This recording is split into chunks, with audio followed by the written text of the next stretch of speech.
रामाए बैठे बाबा हनुमान जी।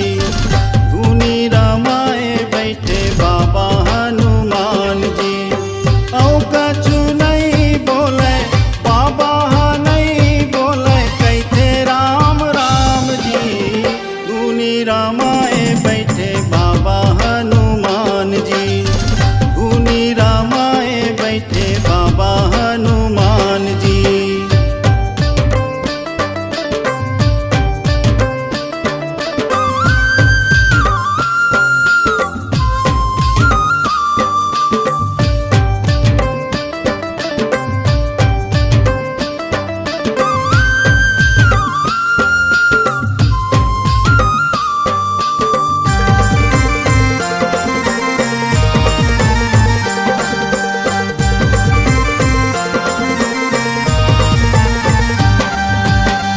बाबाला नहीं भावे हीरा मोती सोना जी।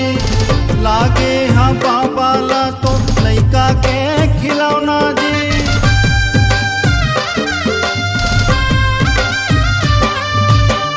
बाबाला नहीं भावे हीरा मोती सोना जी। लागे हाँ बाबाला तो लइका के खिलौना जी। छातीला चीर दिखाइन छातीला चीर दिखाइन दिखाइन सिया राम जी। गुनी रामाए बैठे बाबा हनुमान जी। गुनी रामाए बैठे बाबा हनुमान जी।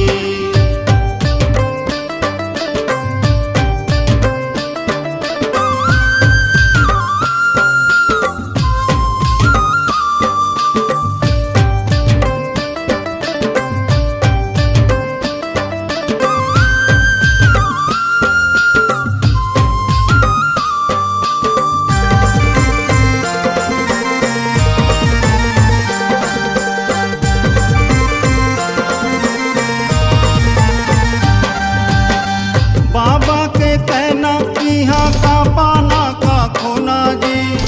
जे तोर नहीं है ते कर पाछू माँ